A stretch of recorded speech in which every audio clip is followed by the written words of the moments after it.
The global economy is fundamentally different today than it was yesterday. The system of global trade anchored on the United States that Canada has relied on since the end of the Second World War, a system that, while not perfect, has helped to deliver prosperity for our country for decades, is over. Our old relationship of steadily deepening integration with the United States is over. The 80-year period when the United States embraced the mantle of global economic leadership, when it forged alliances rooted in trust and mutual respect, and championed the free and open exchange of goods and services, is over. Well, this is a tragedy. It is also the new reality. We must respond with both purpose and force. We are a free, sovereign, and ambitious country. We are masters in our own home. Our opening clip was Canadian Prime Minister Mark Carney reminding us that no one wins in a trade war. That's why you don't have them. And it was an important reminder that Canada, you have an election April 28th that the world depends on, so everybody must vote in such a way that ensures that Mark Carney stays your prime minister for the sake of your country and the free world. Now, maybe Trump launched this self-destructive trade war because he's too ignorant to understand that trade wars are a disaster for everybody. Maybe he's an easy mark, driven by greed and self-interest, with Russian oligarchs pumping him full of money, overpaying for Trump properties worldwide. They've been telling him to get tough on trade, framing it as a manly move to show the world who's boss. Because how else do you explain why Trump slammed 185 countries with tariffs, including some tiny island full of penguins, but did not pass tariffs against Russia and Russian vassal state Belarus? Russia uses Belarus as an important staging ground in its genocidal invasion of Ukraine.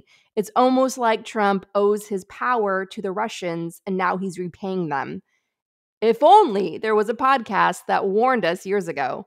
Welcome to Gaslit Nation. I am your host of that podcast, Andrea Chalupa, a journalist and filmmaker, and the writer and producer of Mr. Jones. The story of Stalin's genocide famine in Ukraine, the film Russia Doesn't Want You to See, so be sure to watch it. It also exposes the useful idiots in the West that helped Russia get away with that genocide. And of course, it's a film about today. Trump and his administration keep repeating a dangerous dark mantra that we Americans must endure pain to finally see the benefits of Trump's dangerous trade war. Don't worry, everybody. We need to suffer first, and then we'll reach utopia. This mirrors how Stalin's Kremlin gaslit the Soviet people and their useful idiots in the West. You can't make an omelet without breaking eggs, as Walter Duranty, Stalin's Tucker Carlson, famously said in real life and in my film, and Putin is doing the same with his war, telling Russians to endure pain for the sake of a better future. It's eerily familiar to longtime Kremlin watchers.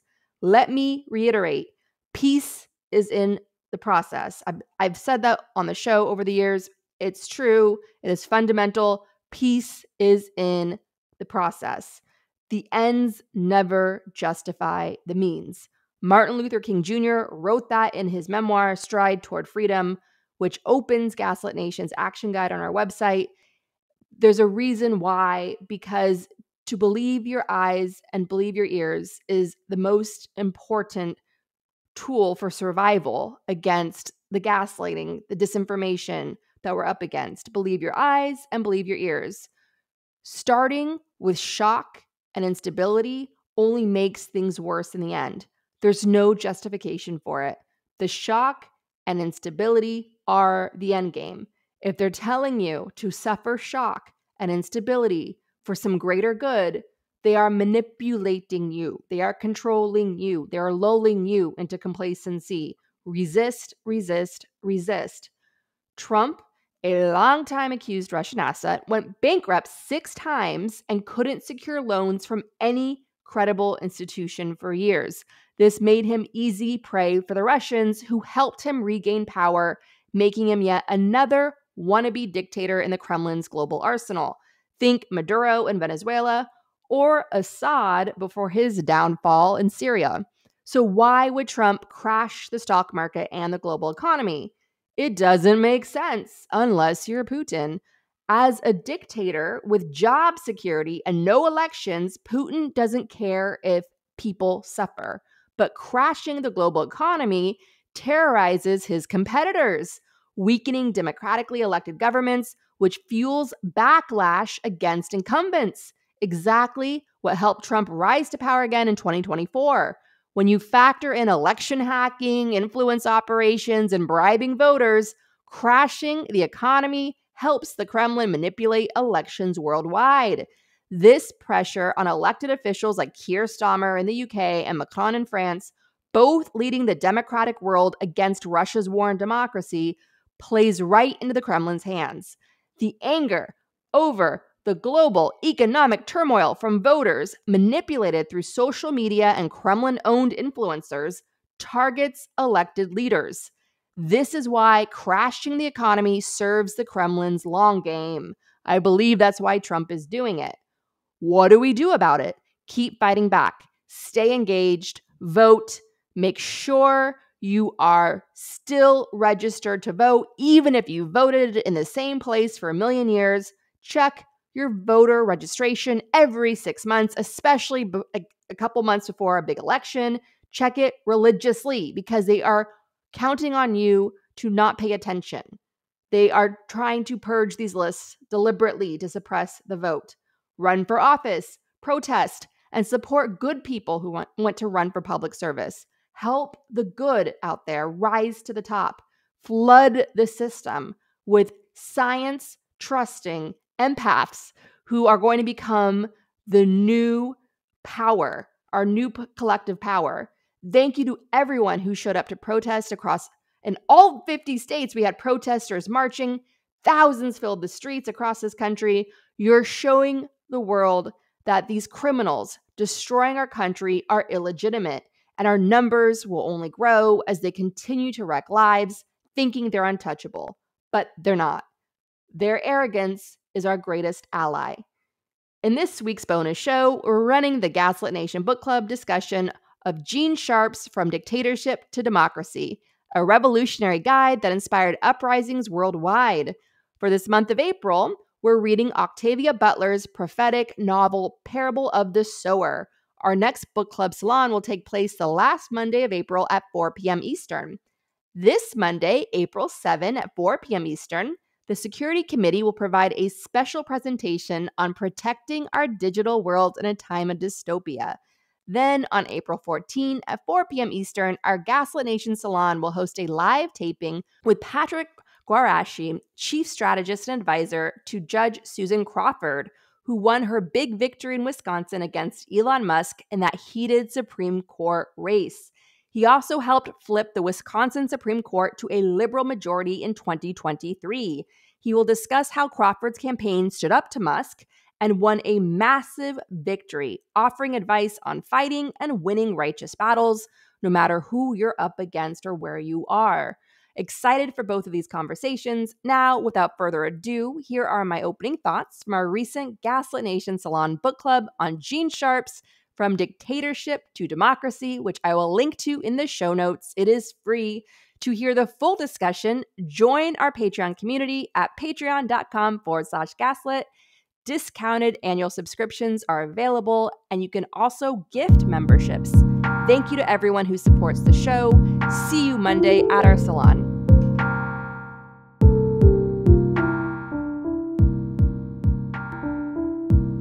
Welcome to the Gaslit Nation Book Club special, where we have been reading this month of March 2025, Gene Sharp's Revolution Handbook From Democracy to Dictatorship, published in 1993.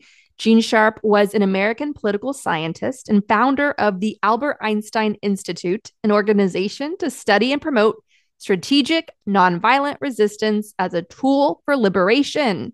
From Dictatorship to Democracy has been translated into over 30 languages, inspired revolts around the world, including in the Arab Spring, Ukraine, and Hong Kong. Sharp argues that dictators depend on obedience, and so nonviolent resistance can systematically undermine their power. As I'm always saying, it's the people are the power, and we are the sand in their gears. So this book shows very specific ways to be sand in their gears. I love it deeply. A lot of it, before reading the book, I've come to some of these strategies in my own life by having to stand up to bullies, stand up to narcissists. And so that's basically what this guide is, like how to stand up to bullies, but on a global level. I want to read a quote from Dictatorship to Democracy by Gene Sharp, and then I'm going to open it up to our Gaslit Nation Salon here, who has read the book with me. And I'm so excited to hear people's thoughts on it and how it informed how they're thinking about the political crisis in America and the global war of fascism versus democracy, what you took from the book. I personally think we should read it once a year together. It's like brushing your teeth kind of thing. Brushing your soul, brushing all the J.D. Vance plaque off your soul. Okay, so here's the quote. Just as military officers must understand force structures, tactics, logistics, munitions, the effects of geography, and the like in order to plot military strategy, political defiance planners must understand the nature and strategic principles of nonviolent struggle. So that's exactly what this is. I don't want to say scientific, but it's such a nuts and bolts practical way to go about living your life by defiantly shining your brilliance out there in the world. And the reason why he promotes nonviolence is for reasons we've said for years on this show, which is we're outgunned. We are outgunned. But we can find all these we do have other leverage out there. And so Dictatorship to Democracy outlines all the ways to claim your leverage. I first heard about this book from interviewing Ukrainian feminists from this topless protest group known as Femen, Femen. They came out of Ukraine. They would take their shirts off, and they'd wear Ukrainian wreaths of flowers in their hair with like long streaming ribbons. And they would crash events like Putin. They charged Putin, and they would, put their bodies on the line to protest. They were very active for a period of time. They had a feminist militant boot camp in Paris where I interviewed them and recorded some footage of their trainings. They're very disciplined. And when I interviewed the founder, asking her, like, what inspired you? And she said that she got a lot of practical instruction from Gene Sharp, from Dictatorship to Democracy. And she was so instrumental, so active for a very long period of time that I believe France put the founder of Femen on a stamp in tribute to Marianne being the mythological invented symbol, a woman that symbolizes France. And so they modeled Marianne of France on the founder of Femen. And I've got more stories about what allure these women have held over France. Specifically, France is in love with this topless protest group, as they should be. And so, yes. And then Agnieszka Holland, my director, Mr. Jones, she grew up in Soviet-occupied Poland. She was arrested growing up, and she also spent a couple months in prison being a film student in 1968 Prague when the Soviets invaded. And one thing she said, advised me as an American, with Trump coming to power in 2016 with Russia's help, she said, Gene Sharp, get Gene Sharp. And she said to me that Gene Sharp advocated for just 6,000 people in a country, 6,000 people being determined to commit to nonviolent resistance and that they could bring down a regime. And so this is a book, again, we should read once a year. It's a short book. It's free. There's an audio guide thanks to the Internet Archive. And I'll link to it with this recording in case people didn't get a chance to read it.